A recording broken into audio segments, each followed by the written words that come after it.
อ่ะกะสบายดีเทรดเดอร์ทุกท่านนะยินดีต้อนรับกลับมาสู่ชาแนลของตามอีกเทื่อหนึงนะอ่มื้อนี้ก็เห็นหน้าค่าตากันนะหลังจากที่ได้ลงคลิปเกี่ยวกับการแนะนำนะพื้นฐานเกี่ยวกับการเบิ่งแท่งเทียนการอ่านแท่งเทียนต่างๆหรือว่าการเบิ่ง price action เนาะลงไปเนาะก็ต่อเนื่องมาจากเอ่อ price action หรือว่าการเบิ่ง candlestick เนาะการเบิ่ง candlestick ก็เป็นอาจจะเป็นอ่าสิ่งที่ต่อเนื่องกันเนาะสิ่งที่ต่อเนื่องกันก็คือรู้จักการเบิ่งแท่งเทียนแล้วเรามารู้จักกับโครงสร้างพวกที่เป็น market structure กันแล้วโครงสร้างตลาดกันว่าตัวของโครงสร้างตลาดนั้นเราเบิ่งแบบใดเนาะโครงสร้างตลาดเป็นแบบใดเนาะโดยที่เราจะต้องรู้จักก่อนว่านะเราจะรู้จักก่อนแป๊บหนึ่ง อืมเราต้องมารู้จักก่อนว่าอ่าดาวเทอรี่แม่นหยังเนาะเทรนด์ไลน์พวกเทรนด์พวกresistance and support หรือว่าแนวรับแนวต้านต่างๆหรือว่าเส้นเทรนด์ไลน์ต่างๆมันแม่นหยังเราจะเบิ่งแบบใดจะมีการจำแนกแบบใดเนาะซึ่งมื้อนี้ก็จะมาแชร์เอิ้นว่าแชร์การแชร์แล้วกันเนาะแชร์ไอเดียหรือว่าแชร์ความรู้ที่เคยศึกษามาเนาะก็อาจจะมีข้อมูลที่ขาดตกบกพร่องไปแหน่เนาะก็ต้องขออภัยกันเนาะก็จะเป็นความรู้หรือว่าบทเรียนที่รู้จักก็อาจจะบ่ได้ครบถ้วนเนาะถ้าไผที่ต้องการอยากจะเรียนรู้เพิ่มเติมเนาะมันก็จะมีเว็บหรือว่าชันเนลที่มีการอธิบายเนาะรายละเอียดหลายกว่านี้สำหรับผู้ที่เชี่ยวชาญหรือว่ารู้จักภายในด้านนี้หลายเนาะหรือว่าเชิงทฤษฎีเชิงหลักการเนาะแล้วมื้อนี้จะเอามาเน้นๆให้เข้าใจง่ายๆเห็นภาพเนาะก็เอาเป็นทฤษฎีนิดหนึ่งมาให้เบิ่งเนาะส่วนไผที่อยากศึกษาเนาะศึกษาให้ชัดเจนก็แนะนำเป็นปึ้มตัวนี้เนาะปึ้มนี้เนาะบ่ฮู้ว่าเห็นกันหรือบ่เป็นปึ้มtechnical analysis of the financial market เนาะอ่าก็เล่มละ496 บาทเนาะก็สามารถลองไปเซิร์ชเบิ่งแล้วก็อยู่ใน Lazada ก็น่าจะมีเนาะก็สั่งซื้อมาอ่านเป็นตัวนี้ก็เป็นพื้นฐานครบสุดเลยเนาะสำหรับมื้อนี้ก็จะเป็นความรู้เป็นพื้นฐานเนาะที่ควรรู้ก่อนแหละเนาะเกี่ยวกับดาวเชอรี่แต่ก่อนที่จะไปเรียนรู้หรือว่าไปอ่าเบิ่งกันว่า Market Structure หรือว่า Data Theory นี่มันหยังก็ขอฝากกันไว้ก็สำหรับไผที่บ่ทันมีโบรกเกอร์ในการเทรด Forex เทรด Crypto หรือว่าเทรดพวกสินค้าโภคภัณฑ์ต่างๆเนาะก็ขอแนะนำเป็นโบรกเกอร์ของ Forex for you เนาะซึ่งมีลิงก์สมัครอยู่รูม description อยู่ด้านรูมนี้เลยเนาะก็สามารถกดลิงก์สมัครเข้าไปได้เลยส่วนไผที่ยังบ่ทันรู้ขั้นตอนในการสมัครบ่ทันรู้ขั้นตอนในการติดตั้งแพลตฟอร์มในการเทรดเป็น MT4 จังซี่หรือว่าการฝากทอนต่างๆก็มีคลิปในการรีวิวแล้วก็หรือว่าแนะนำอยู่ใน channel แล้วก็สามารถไปเช็คเบิ่งก็ได้เนาะก็ไปเบิ่งก็ได้โอเคก็มาเข้าสู่เนื้อหากันเลยอาโอเคเนาะ Dow Theory มันหยัง Dow Theory มันหยังผู้ที่คิดค้นทฤษฎีดาวขึ้นมาก็คือ Charles H. Dow เนาะคิดค้นทฤษฎีดาวขึ้นมาโดยมีพื้นฐานที่ใช้ในการวิเคราะห์เชิงเทคนิคเนาะวิเคราะห์ราคาเชิงเทคนิคเป็น technical analysis technical analysis กับนี่แหละนี่แหละเนาะtechnical analysis เป็นการวิเคราะห์เชิงเทคนิคเนาะล้วนนะเพื่อขาดการแนวโน้มเนาะของตลาดซึ่งทฤษฎีนี้ก็ถือเป็นพื้นฐานเนาะเป็นหากฐานสำคัญในการเริ่มต้นที่จะเรียนรู้เนาะเรียนก่อนที่จะไปรู้จักการเจาะลึกถึงโครงสร้างของตลาดหรือว่า market structure เนาะก็ต้องมีพื้นฐานปูพื้นฐานมาจากทฤษฎีดาวซะก่อนซึ่งทฤษฎีดาวนี่จะมีการวิเคราะห์ เนาะราคาของสินทรัพย์หรือสินค้าใดหนึ่งเนาะโดยที่จะเอ่ออ้างอิงจากสิ่งที่เกิดขึ้นในอดีตเพื่อเอามาวิเคราะห์นะความเป็นไปได้ในอนาคตเรียกว่าในความเป็นไปได้ในปัจจุบันหรืออนาคตที่ไกลๆอาจจะเกิดขึ้นนี่เนาะโอเคซึ่งทฤษฎีดาวเนาะอ่าจะเป็นทฤษฎีเนาะที่เป็นกรอบเป็นกรอบทางการเงินที่ใช้ในการคาดการณ์ว่าในอนาคตอันไกลนี่ในอนาคตต้องใช้ว่าอนาคตอันไกลหรืออาจจะไกลแน่เนาะแต่ว่าอันไกลๆนี่สำหรับผู้ที่เทรดสัตว์นะว่าตลาดกำลังจะมีแนวโน้มไปในทิศทางใดไปในทิศทางขาขึ้นเป็นทิศทางกระทิ่งหรือว่าเป็นทิศทางขาลงที่เป็นตลาดมีแบบนี้เป็นต้นเห็นภาพบ่เนาะเห็นภาพบ่เนาะคร่าวๆเนาะคร่าวๆเกี่ยวกับทฤษฎีเนาะความเป็นไปเป็นมาแล้วก็การเอาไปนำใช้ของทฤษฎีดาวกับมีประมาณนี้เนาะบ่หลายโอเค3ประเภทของเทรนด์3ประเภทของเทรนด์3ประเภทของเทรนด์มาเกี่ยวหยังกับทฤษฎีดาวพื้นฐานในการเบิ่งโครงสร้างตลาดหรือว่า market structure เนาะ market structure จะต้องหูจักการแบ่งเทรนด์ให้ได้อยู่3เทรนด์ให้ได้อยู่3เทรนด์ในจำพวก3เทรนด์เนี่ยจะต้องหูวิธีแบ่งจะต้องหูวิธีแยกให้ชัดเจนนะซึ่งนะซึ่งใน3ประเภทนี่ประเภทที่1ก็จะเป็น bullish trend หรือ up trend หรือ up trend หลายๆคนก็ที่รู้จักในคำว่า up trend หรือว่าเทรนขาขึ้นเนาะเทรนขาขึ้นเป็นจังได๋ไปเบิ่งก่อนนะเทรนขาขึ้นก็จะมีการสร้าง High และ Low ที่สูงขึ้นเรื่อยๆเนาะ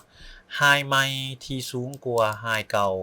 Low ใหม่ที่สูงกว่า Low เก่าขึ้นไปเรื่อยๆขึ้นไปเรื่อยๆก็จะเอิ้นว่า up trend นะจะเอิ้นว่า up trend ส่วนเทรนด์ที่2เดี๋ยวจังไปเบิ่งรายละเอียดกันอีกเทื่อนึงเนาะว่า up trend เฮา define จังได๋เฮากำหนดแบบใด down trend เฮา define แบบใดแล้วก็ sideways เฮา define แบบใดอันนี้เบิ่งเป็นแบบภาพรวมกันซะก่อนเป็นภาพรวมก่อนว่าตัวของโครงสร้างตลาดมันมีจากโครงสร้างแต่ละโครงสร้างมีภาพรวมเป็นแบบใดโอเค up trend เรียบร้อยแล้วเนาะ up trend ต่อไปก็เป็น bearish trend หรือdown trend down trend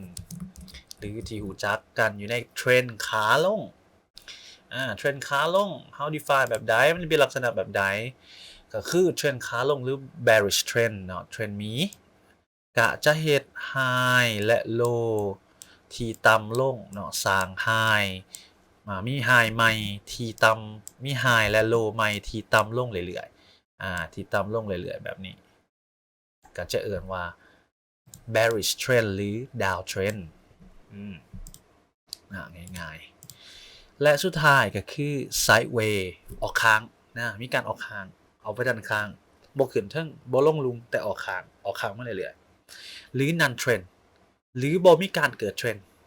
บ่มีการเกิดเป็นเทรนด์ขึ้นเทรนด์ลงแต่พักตัวราคาพักตัวเนาะบ่มีการขึ้นบ่มีการลงเอิ้นว่า sideways หรือออกข้างนั่นแหละก็จะเป็นกรอบราคาประมาณนี้กรอบราคานี้ออกทางด้านข้างบ่เกิดเป็นเทรนด์ขึ้นบ่เทรนด์ลงนะบ่เป็นเทรนด์บ่เกิดเป็นเทรนด์ขึ้นหรือเทรนด์ลงแต่เกิดการสร้างสิ่งที่เอิ้นว่า high ที่เท่ากันหรือ equal high low ที่เท่ากันหรือ equal low แบบนี้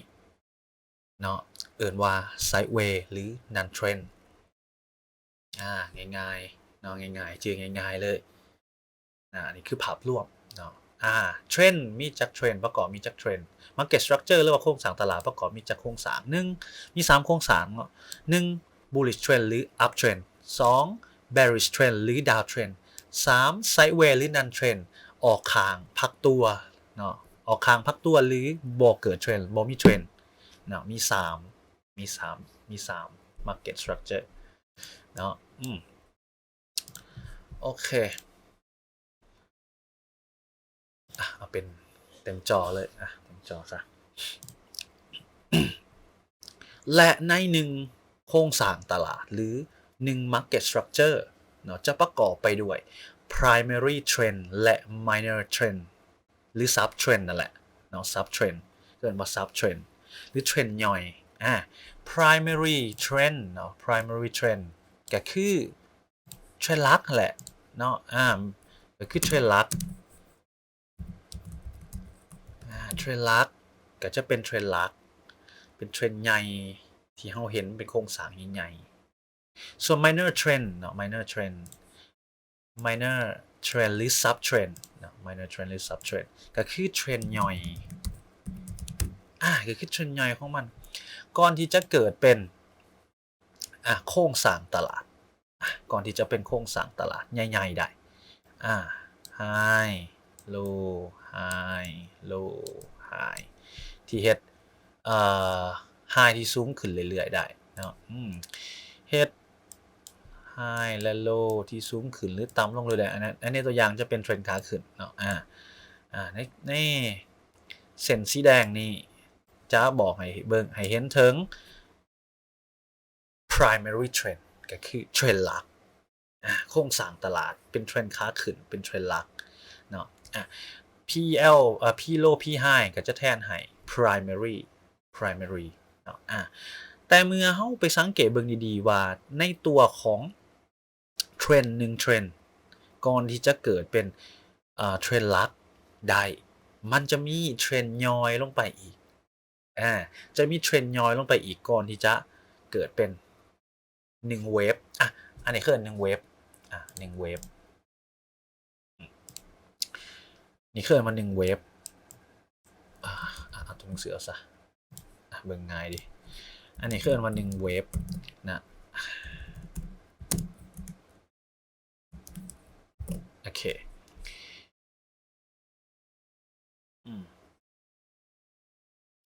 ทั้งหมดนี่คือมัน1เวฟนี่เนาะ1เวฟนี่พีโลกับพีไฮนี่มัน1เวฟเนาะ1เวฟเวฟที่2เป็นเวฟตัวนี้เวฟที่2เป็นเวฟตัวนี้เนาะเวฟที่3เวฟที่3เป็นเวฟตัวนี้ฉะนั้นใน1เวฟจะต้องมีเทรนด์ย่อยจะต้องมีเทรนด์ย่อยเกิดขึ้นจะต้องมีซับเทรนด์เกิดขึ้นเนาะจึงจะเกิดเป็นเทรนด์หลัก1เวฟจะเกิดเป็น1เวฟได้และหลายๆเทรนด์ย่อยร่วมๆกันในทิศทางเดียวกันจึงจะเกิดเป็นเทรนด์หลักได้เดี๋ยวไปเบิ่งกันเดี๋ยวไปเบิ่งในตัวจริงกัน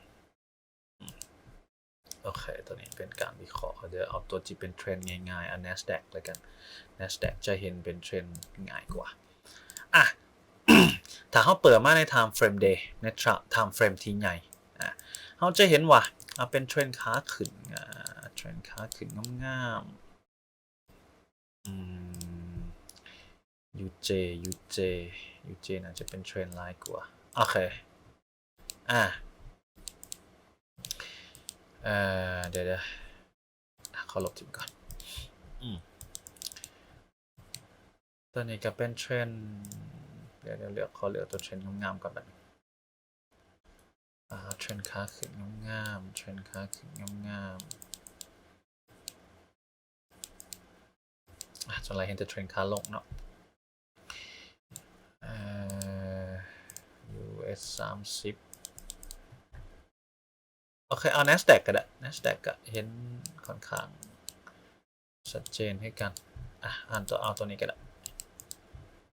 แต่มันก็อาจจะบอกเข้าใจเป็นไงเนาะเดี๋ยวเอาขอเลือกเอาตัวที่มันเข้าใจง่ายก่อน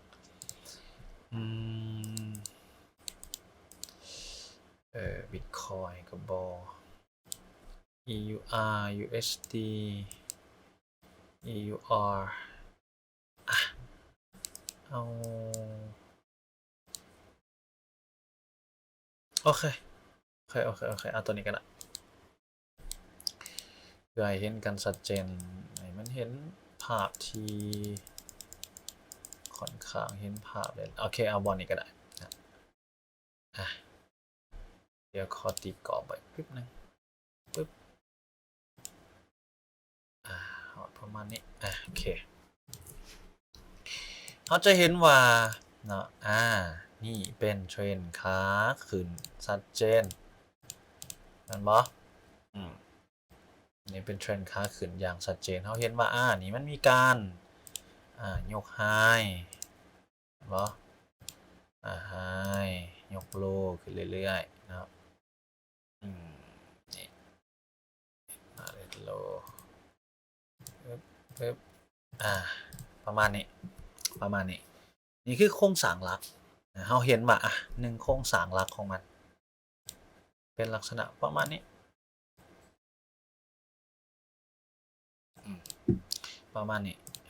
ตีมองหามบันไดซึ่งเราจะเห็นว่าการเคลื่อนที่ของมันก็คือการยกไฮและยกโลขึ้นเห็นบ่ตัวนี้เนื้อไฮเก่าบ่เนื้อเนาะนับไฮนี่ปึ๊บเฮ็ดโลใหม่อยู่นี่ขึ้นไปเฮ็ดไฮใหม่บ่เฮ็ดไฮใหม่ย่อขึ้นย่อขึ้นประมาณนี้เราจะเห็นว่ามันจะเป็นโครงสร้างเป็นเทรนขาขึ้นแบบนี้ก็คือการยกไฮยกโลขึ้นไปเรื่อยๆจะมีการยกไฮและยกโลขึ้นไปเรื่อยแบบนี้ปึ๊บปึ๊บปึ๊บปึ๊บเห็นบ่คล้ายๆกันก็จะยกไฮยกโลอย่างนี้ขึ้นไปเรื่อยๆเห็นบ่ไฮโลขึ้นไปเฮ็ดไฮโลไฮโลขึ้นไปเรื่อยๆก็จะเป็นเทรนขาขึ้นแต่ในเทรนหลักตัวนี้เนาะให้เราสังเกตแท่งเทียนพวกนี้ก็จะมีเทรนย่อยซึ่งเป็นซับเทรนของมันเนาะเป็นminor trend ของมันซึ่งเขาจะสามารถเบิ่งได้ก็ต่อเมื่อเขาย่อยทำเฟรมลงไปเอาประมาณ4ชั่วโมงโอเค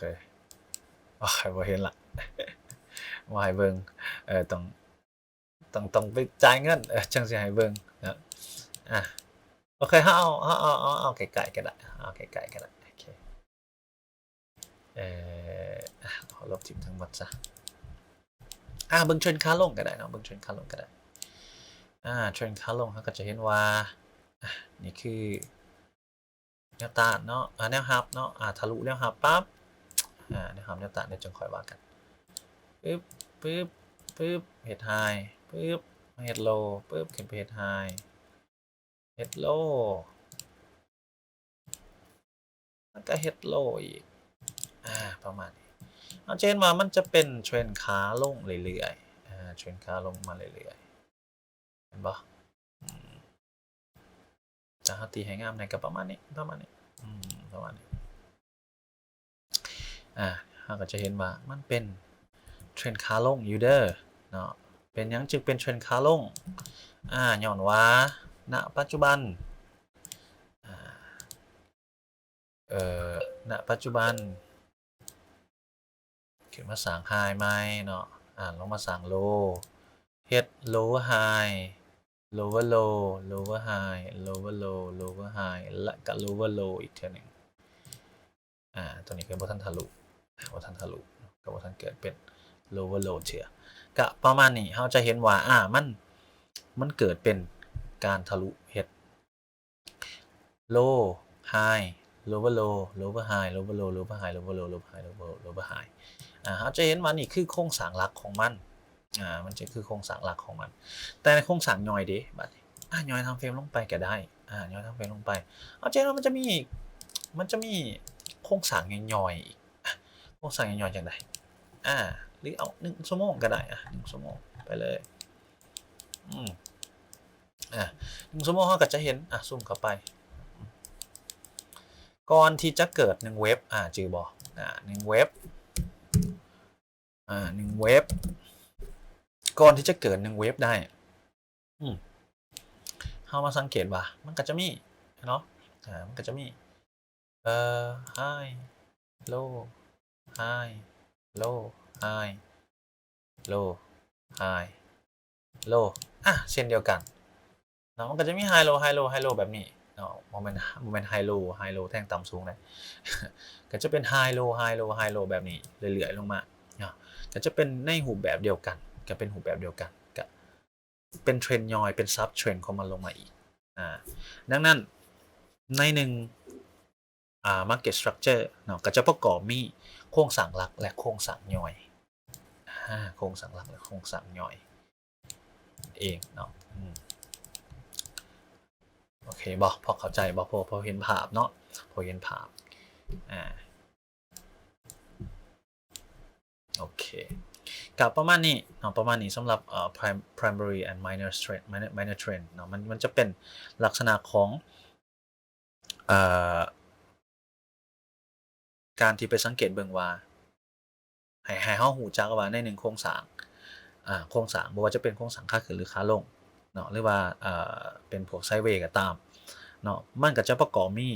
sub trend ของมันมี minor trend ของมันเนาะมี minor trend ของมันของแต่ละเวฟเนาะประมาณนี้แล้วเฮาสิ define หรือว่าไปกำหนด bullish trend หรือว่า1 trend จะกำหนดจังได๋เฮาเริ่มจาก bullish trend ก่อนหรือ trend ขาขึ้นเนาะเฮาจะ define แบบใดเฮาจะกำหนดแบบใดเนาะแนวโน้มขาขึ้นเนาะแนวโน้มขาขึ้นหรือว่า up trend หรือเอิ้นว่า bullish trend ก็ได้เอิ้นแนวใดแนวหนึ่งก็ได้มันแปลได้คือกันเบิดแหละถ้าไผบ่ทันฮู้ว่า bullish trend แม่นหยัง bullish แม่นหยังกลับไปเบิ่งคลิปเก่าคือในการอ่านแท่งเทียนหรือว่าเบิ่ง price action นะแนวโน้มขาขึ้นหรือ up trend เนาะแมนเกิดขึ้นเนาะที่ตามทฤษฎีเนาะแมนเกิดขึ้นเมื่อกราฟเนาะเมื่อกราฟหรือราคาสร้างจุดหรือว่ามีจุดสูงใหม่เนาะสร้างจุดสูงใหม่สร้างนิวไฮใหม่ที่สูงกว่าที่สูงกว่าเก่าที่สูงกว่าไฮเดิมนั่นแหละที่สูงกว่าไฮเดิมเอิ้นว่า higher high และมีจุดต่ำใหม่หรือว่าการสร้างจุดต่ำใหม่ new low ที่สูงกว่าเก่าเอิ้นว่า higher low เอิ้นว่า higher low สร้างแบบใดนี่โลนึงนี่โลนึงโลนึงโล2โล3โล4ไฮ1ไฮ2ไฮ3กำหนดจังซี่โอเคทฤษฎีบอกว่าแนวโน้มขาขึ้นเนาะหรือ up trend มันเกิดขึ้นเมื่อกราฟหรือราคาสร้างจุดสูงใหม่ที่สูงกว่าเก่าและสร้างจุดต่ำใหม่ที่สูงกว่าเก่าทั้ง2อย่างต้องสอดคล้องกันก็คือเกิด high และ high กับ low ต้องเกิด low และ high สูงขึ้นตัวอย่างในภาพประกอบก็จะเป็น low นึงขึ้นไปเป็น high นึงเอิ้นเป็น1เวฟเนาะและลงมาสร้าง low 2ที่สูงกว่า low นึงเนาะที่สูงกว่า low นึงเป็นเวฟที่2และไปสร้าง high ที่2ที่สูงกว่า high ที่1เนาะ high ที่2ที่สูงกว่า high ที่1เป็นเวฟที่3และมาสร้าง low 3ที่สูงกว่า low 2เป็นเวฟที่4เนาะและมาสร้าง high ที่3ที่สูงกว่า high ที่2เป็นเวฟที่5นี่เวฟ1นี่เวฟ2นี่เวฟ3นี่เวฟ4และนี่เวฟ5เนาะฉะนั้นทุกที่จะเป็นการสร้างเวฟใหม่เนาะที่สร้างเป็นคลื่นใหม่ๆขึ้นมา high และ low ต้องสูงขึ้นเรื่อยๆ high ที่2ต้องสูงกว่า high ที่1 high ที่3ต้องสูงกว่า high ที่2 low ที่2ต้องสูงกว่า low ที่1 low ที่3ต้องสูงกว่า low 2 low ที่4ต้องสูงกว่า low 3มันจึงจะเป็น bullish trend หรือว่า up trend เฮาจึง define สามารถกำหนดเป็นเส้น trend line เป็นกรอบ channel line ได้แบบนี้ซึ่ง trend line เนาะเส้น trend line สามารถเอิ้นเป็นแนวรับแนวต้าน trend line ได้เป็นกรอบที่มันแลนในกรอบของ โครงสร้างขาขึ้น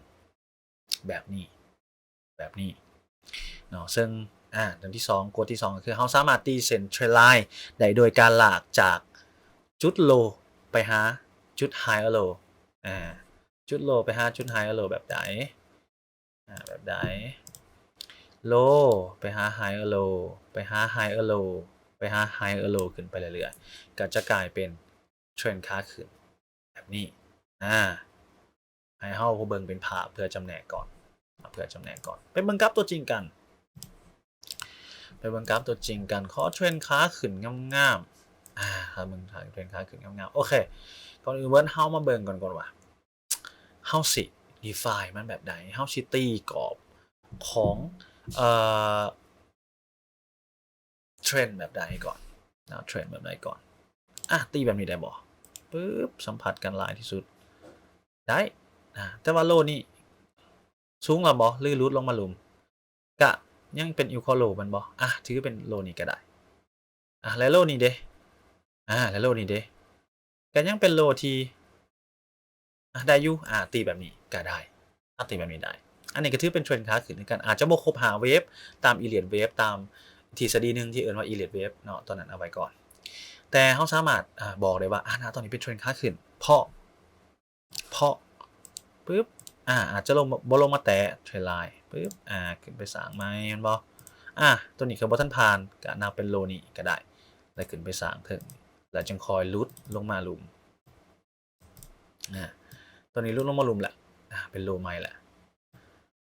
เป็นโลที่ต่ำกว่าตัวนี้เป็นโลที่ต่ำกว่าตัวนี้ก็หมายความว่านี่ถูกทำลายโครงสร้างเรียบร้อย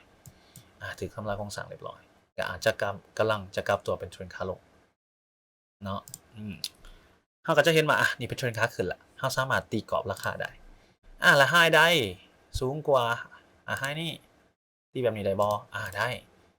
แต่เป็นยังมันคือบ่งามคือแบบนี้ล่ะมันเป็นบ่งามเป็นกรอบ Channel Line เป็นแบบงามๆเลยล่ะเพราะในตลาดจริงการ define เนาะการ define ตัวของ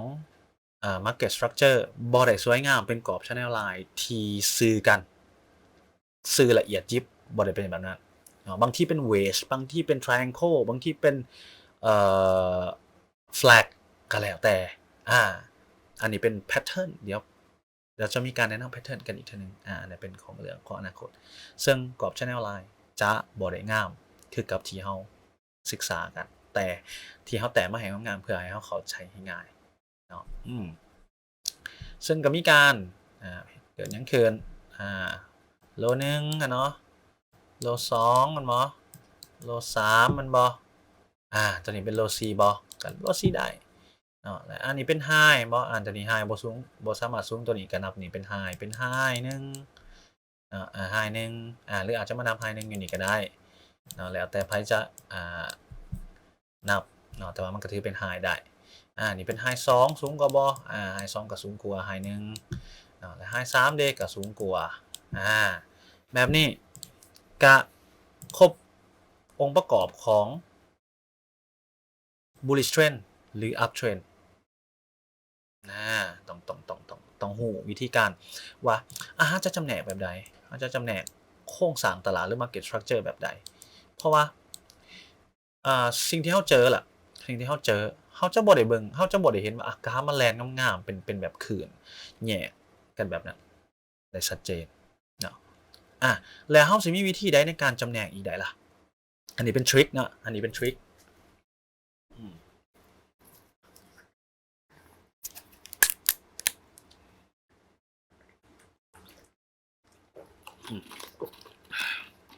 อันนี้เป็นทริค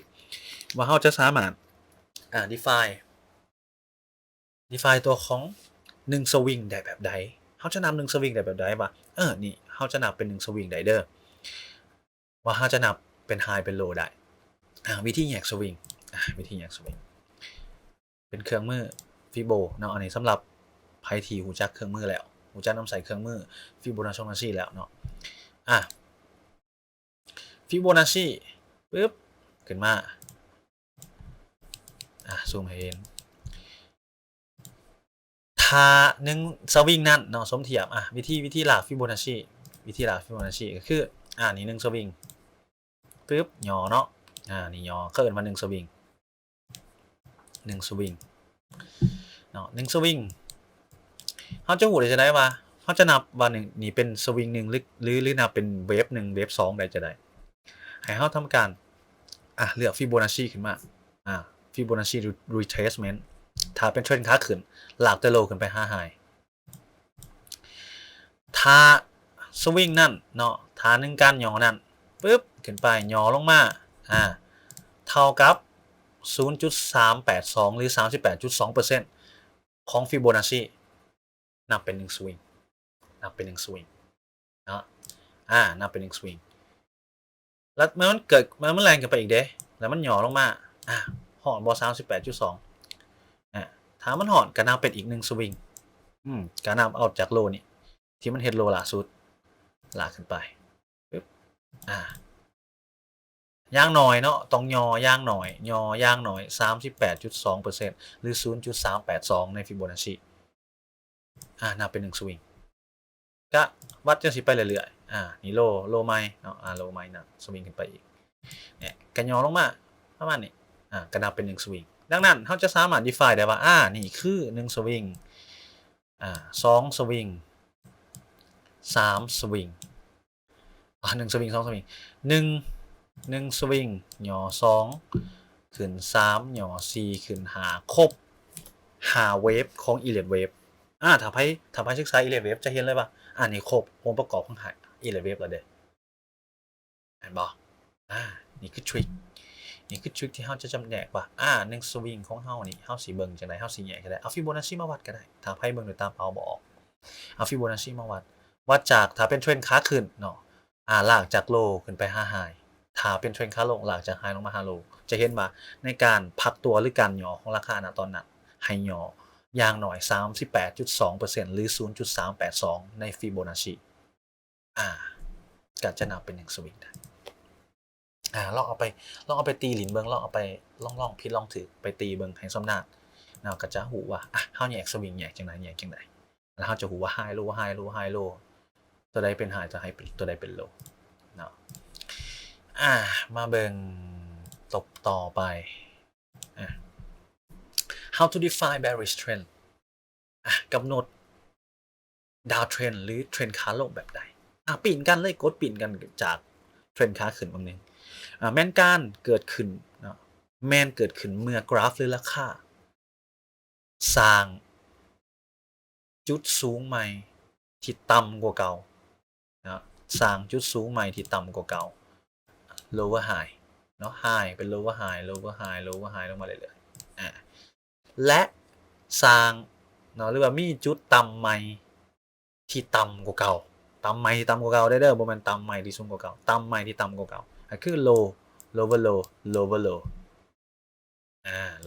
low และ high ที่ต่ำลงเรื่อยๆ low และ high ที่ต่ำลงจำแนกได้โดยนี่ high 1 high 2 high 3 high 4 low 1 low 2 low 3เมื่อเวฟที่1เกิดขึ้นเนาะเฮ็ด high 1 low 1เวฟที่2ไปสร้าง high 2ที่ต่ำกว่า high 1สร้างเวฟที่3เกิดเวฟที่3เกิดเป็น low ที่2ที่ต่ำกว่า low ที่1และเวฟต่อไปเวฟที่2 3 4เวฟที่4เกิดเป็น high 3ที่ต่ำกว่า high 2เนาะสร้างเวฟที่5เนาะสร้างเวฟที่5เกิดเป็น low 3ที่ต่ำกว่า low 2เวฟ1เวฟ2เวฟ3เวฟ4และเวฟที่5แบบนี้เป็นต้นเนาะแบบนี้เป็นต้นโลจะต่ำลงเรื่อยๆไฮจะต่ำลงเรื่อยๆเอิ้นว่าเทรนขาลงหรือดาวเทรนและเฮาสามารถ define ได้จังได๋ล่ะเฮาสามารถตีเส้นเทรนไลน์ได้โดยการลากจากจุด high ไปหา lower high ตัวนี้ให้สังเกต high เนาะ high ที่ต่ำลงก็คือ high ที่1ลากไปหา lower high ลากไปหา lower high 2 lower high 3 lower high 4เฮาก็จะได้กรอบราคาที่เป็น channel line แบบนี้ทางด้านเทิงจะเป็น resistance ทางนู้นจะเป็นจะเป็น support ทางเทิงจะเป็นแนวต้านทางนู้นจะเป็นแนวรับ trend line คือเก่าประมาณนี้ง่ายๆเอาเบิ่งง่ายๆแล้วมาเบิ่งในกราฟตัวจริงเด้กราฟตัวจริงเด้เอาประมาณนี้เพื่อให้มันเบิ่งง่ายปึ๊บ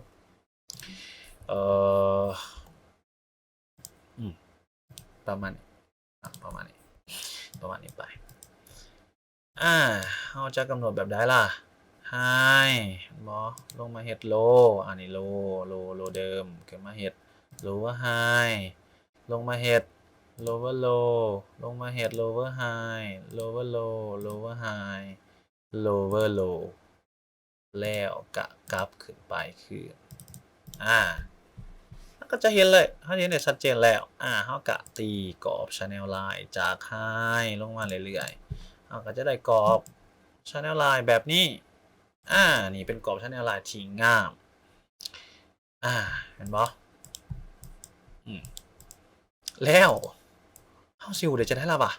นั่นนับเป็น1 สวิงเขาก็เห็นแล้วเดี๋ยวมันลงมาสั่ง lower high lower low ฉะนั้นฟิโบนัชชีมาคือเก่าถ้าเป็นเทรนขาลงให้หลากแต่ high หา low นี่ high ลงมาหา low เห็นบ่ปึ๊บนี่ low เนาะหลากมาหา low นี่เท่าบ่38.2 เนาะเกินขึ้นไปเกือบฮอด 50% ซ้ำฮอด 50% ซ้ำเนาะเกือบฮอด 61.8 กะ1 สวิง1 สวิงจาก high นี่ลงมา low นี่ปึ๊บย่อฮอด 38.2 บอกก็ฮอดแต่ว่าต่ำจากโลเดิมบ่ต่ำนิดเดียวแล้วก็มี reject ขึ้นไปถือว่าบ่นับโลนี้เด้โลนี้ย่อบ่ฮอด 38.2 โลนี้ซูมเข้าไปเบิ่งเนาะโลนี้ไฮนี่เนาะไฮนี่ที่เกิดใหม่นี่แล้วก็โลนี้ที่ส่งเทียบใส่บ่ฮอดเนาะบ่ฮอดเส้นนี้ก็บ่นับมันก็ลากมากๆโลนี้ปึ๊บโลนี้สวิงขึ้นไปเห็นบ่โลนี้สวิงขึ้นไปปึ๊บพี่หอด 50% 38.2 อยู่นี่ 50% อยู่นี่นี่ก็นับเป็น1 สวิงได้เห็นภาพบ่เนาะต่อไปสวิงต่อไปสวิงนี้ครับนับได้บ่นับได้ถือว่านับเป็น1 สวิงได้แต่ต่ำกว่าโลเดิมบ่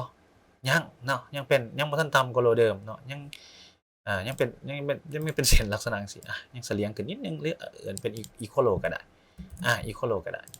ดังนั้นบ่นับเป็นโลโลนี้เด้ลงมาสั่งโลใหม่ย่อขึ้นไปถึงบ่ฮอด 50% พุ่นฮอด 50% ฮอดเส้นนี้เนาะ 50% ก็นับเป็น1 สวิงเนาะนับเป็น1 สวิงแล้วโลนี้เด้ไฮนี้กับโลนี้เด้ย่อขึ้นไปฮอด 38บ่ฮอดแต่หลุดเส้นนี้มานิดเดียวถือว่าบ่นับเนาะถือว่าบ่นับเป็นแนวหับอยู่ก็บ่นับเป็นสวิงเนาะบ่นับเป็นสวิงบ่นับเป็นการทำลายโครงสร้างเถื่อแล้วลงมาฮอดโลนี้เด้โลนี้ปึ๊บโลนี้ย่อขึ้นไปเห็นบ่เกือบฮอด 61.8 ฮอด 50ก็นับเป็น1 สวิงได้ดังนั้นนี่คือทริค 38.2 นับเป็น1 สวิงได้แต่ 38.2 นั้นต้องหลุดโลเดิมต้องหลุดโลเดิมอยู่นี่นี่หลุดบ่หลุดเนาะมีใส่รีเจ็คขึ้นไปบ่นับจนกว่ามันลงมาหลุดโลตัวนี้มาสร้างโลนี้แต่โลนี้ย่อขึ้นไปบ่ฮอด 38บ่นับโลนี้ย่อขึ้นไปฮอด 38นับแล้วโลนี้เด้แล้วโลนี้เด้โลนี้บ่ทันผ่านโลเดิมของตัวนี้บ่นับลงมาฮอดโลนี้ย่อขึ้นไปเกิน 38.2 นับแล้วลงมานี่เด้มีรีเจ็คก็บ่ทันหลุดโลเดิมตัวนี้บ่นับหลุดลงมาฮอดพี่โลนี้ย่อขึ้นไป 50% นับนี่คือการแบ่งสวิงลองเอาไปลองตีหลินเบิ่งลองตีเบิ่งลองแยกเบิ่งว่าสวิงนี้สวิงนั้นสวิงนี้สวิงนั้นถึกแล้วบ่เนาะ ในการเบิ่ง market structure เทรนขาขึ้นเทรนขาลงประมาณนี้โอเคสุดท้ายเนาะอันสุดท้ายก็คือ how to define sideways or non trend ก็คือออกข้างการพักตัวการพักราคาเพื่อเลือกทิศทางเนาะ sideways นี่หลายๆคนคิดว่ามันเป็นการที่ว่าแลนมีการหับราคาแนวหับแนวต้านอันนี้อันนั้นก็เป็นทฤษฎีหนึ่งทฤษฎีหนึ่งกะบ่ถือว่าผิดเนาะกะมีถือแน่แหละมีผิดแน่แหละกะอันนี้ก็บ่มีใครอธิบายได้แต่ว่าในลักษณะของการแลนเนาะในกรอบราคานี่บางทีมันก็บ่ได้แลนเป็นกรอบราคาซื้อแบบนี้เลยบ่ได้แลนเป็นกรอบราคาซื้อแบบนี้บ่ได้ซื้องามๆแบบนี้เนาะบางทีมันบ่ได้แลนเป็นแบบลักษณะในกรอบสิอาจจะมีรีเจ็คนำแน่แหละอาจจะมีรีเจ็คนำแน่บางทีมันก็แลนขึ้นจังซี่อาจจะแตะบ่แตะขึ้นๆลงๆแตะๆลุดๆเกินประมาณนี้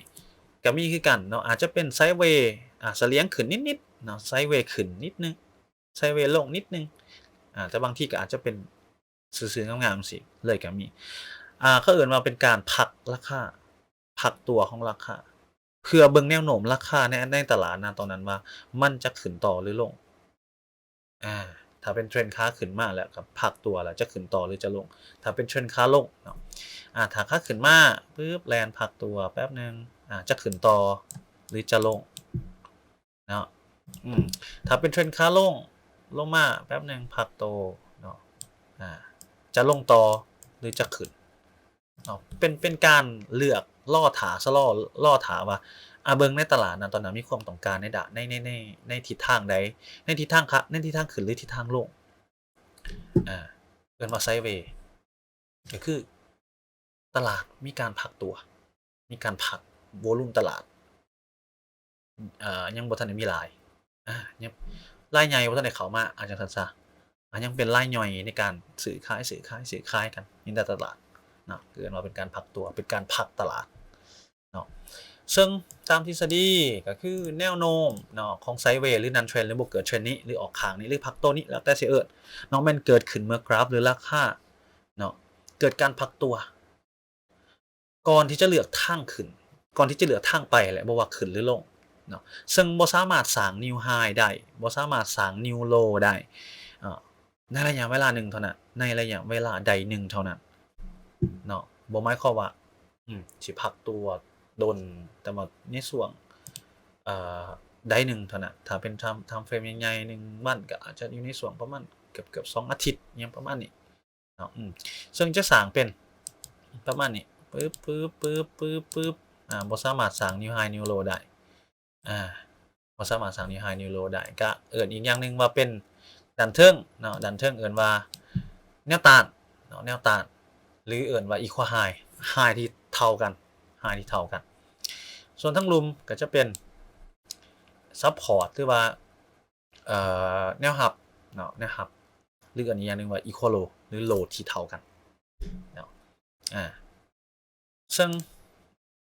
ตามรูปภาพจะบอกว่า cannot break high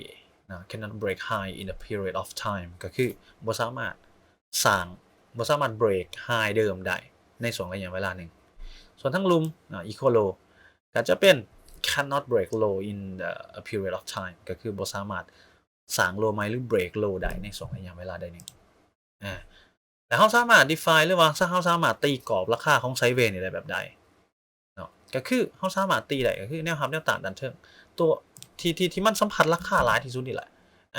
สัมผัส1สัมผัส2สัมผัส3สัมผัส4สัมผัส5ก็เป็นแนวต้านหรือว่า equal high สัมผัสโล1โล2โล3โล4เป็น equal low ที่เท่ากันก็เป็นแนวรับแบบนี้เฮาก็ลากเส้นตีจุดใดที่มันสัมผัสหลายๆได้สัมผัสหลายๆโอเคเฮาก็ได้กรอบราคาของไซด์เวย์ขึ้นมาง่ายๆไปเบิ่งภาพประกอบไปเบิ่งถ้ามีภาพประกอบแล้วเราไปเบิ่งตลาดตัวจริงกันประมาณนี้เอาช่วงนี้เดี๋ยวขอตีกรอบให้มันแป๊บนึงเอากรอบประมาณนี้ครับตอนนี้เอาสีสโมก อาจจะเห็นว่าเห็นบ่มันก็บ่ได้สวยงามว่ามันต้องเป็นกรอบแบบงามๆแบบนั้นคือจังซี่จุดที่มันสัมพันธ์หลายๆครั้งเขาตีจังซี่ได้บ่ได้ได้เนาะได้เป็น equal เป็น equal ได้ก็ได้คือกัน แต่มันสัมพันธ์หลายๆก็นี่เด้เนาะนี่ก็เป็นการหลอกซื่อๆเอิ้นว่าเป็น fake out zone เนาะเป็นการกวด liquidity หรือว่าเป็นเอ่อเขาเอิ้นว่าการ break หลอกการ break หลอกข้างเทิงคือกันสามารถตีได้แบบนี้สัมพันธ์ราคาหลายๆเทื่อก็ตีได้equal high หรือแนวต้านนั่นแหละอันเดียวกันเป็น resistance ก็ได้ทั้งรูนี่เป็น support ก็ตีได้ก็ตีแบบนี้ได้หรืออีกวิธีหนึ่งที่อาจจะเฮ็ดให้ง่ายขึ้นก็คือมาใส่ลายชาร์ตมาใส่ลายชาร์ตปึ๊บจุดที่ราคาสัมผัสกันหลายๆเทื่อนี่นี่สังเกตว่าจะมีสัมผัสเทื่อที่1นะสัมผัสเทื่อที่2เทื่อที่3บ่เทื่อที่4เทื่อที่5ก็สามารถตีได้แบบนี้ทั้งรุมเด้เทื่อที่1เทื่อที่2เทื่อที่3เทื่อที่4เทื่อที่5เนาะนี่ก็เกือบถึงนี่ถ้าเบิ่งในแท่งเทียนก็จะเห็นว่าถึงละเนาะไปเบิ่งในแท่งเทียนกันคือปึ๊บเห็นบ่ก็จะได้ประมาณนี้นี่ก็จะเป็นกรอบไซด์เวย์นึงก็จะเห็นมามันจะมีการเบรกขึ้นเบรกลงแล่นขึ้นแล่นลงเกินนิดนึงก็เลยแต่ก็ยังอยู่ในกรอบราคานี่คือเก่าลงมาคือเก่ามาคือเก่าลงมาคือเก่าสุดท้ายกวด liquidity ก่อนกวด liquidity ก่อนอันนี้คือมากวด liquidity ลงมากินพวกปลาซิ่วปลาสอยลงมากินพวก stop hunt ต่างๆเนาะเป็นการ stop hunt การล่า stop order ที่เป็น stop นะบ่ว่าจะเป็น sell stop buy stop เนาะ stop loss ไอ้พวกเอิ้นว่า stop hunt ก่อนที่ราคาจะแล่นไปแล่นมาปึ๊บขึ้นอันนี้เป็นบทเรียนอีกอย่างหนึ่งก็คือการล่า stop hunt มันบอกเขาจะเห็นว่ามันมีหลายอย่างแต่ว่าที่เอามานำเสนอให้เห็นที่เป็นรูปภาพประกอบแบบนี้เพื่อให้เข้าใจง่ายๆว่าเขาสามารถตีเส้นกรอบแบบใดได้แต่ตลาดบอกเฮาแบบใดณตอนนั้นเนาะก็ประมาณนี้เนาะประมาณนี้นี่เป็นการเบิ่งโครงสร้างตลาดเป็นพื้นฐานเนาะเป็นพื้นฐานซื่อๆเนาะส่วนรายละเอียดลึกๆก็อาจจะไปศึกษาเติมได้อาจจะเอาสิ่งที่แชร์มื้อนี้ไปต่อยอดไปศึกษาต่ออาจจะเป็นประโยชน์ให้หลายๆคนเอาไปศึกษาต่อเนาะถ้ามีสิ่งใดที่เว้าไปแล้วมันอาจจะผิดหรือว่าข้อมูลบ่ครบถ้วนอันนี้ก็ต้องขอโทษขออภัยนำเนาะตัวนี้ก็เป็นประสบการณ์หรือว่าบทเรียนหรือว่าตามความเข้าใจที่ศึกษามาตามความเข้าใจซื่อๆเนาะแล้วก็บวกกับประสบการณ์ที่อยู่ในตลาดมาเนาะก็เอามาแชร์ให้ทั้งมือใหม่เนาะแล้วก็แอดวานซ์แล้วก็ถ้าผู้ที่แอดวานซ์แล้วถ้ามีหยังเว้าไปบ่ครบบ่ถ้วนก็สามารถคอมเมนต์เพิ่มเติมเนาะก็สามารถคอมเมนต์เข้ามาได้อธิบายเติมได้แลกเปลี่ยนกันได้เนาะอันนี้ก็จะเป็นประโยชน์ที่สุดเนาะสำหรับ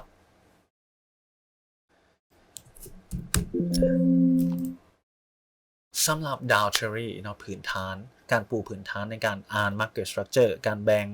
Market Structure การเบิ่งโครงสร้างตลาดแนวรับแนวต้านต่างๆนะเทรนด์ต่างๆก็มีประมาณนี้เนาะก็ดังที่บอกไว้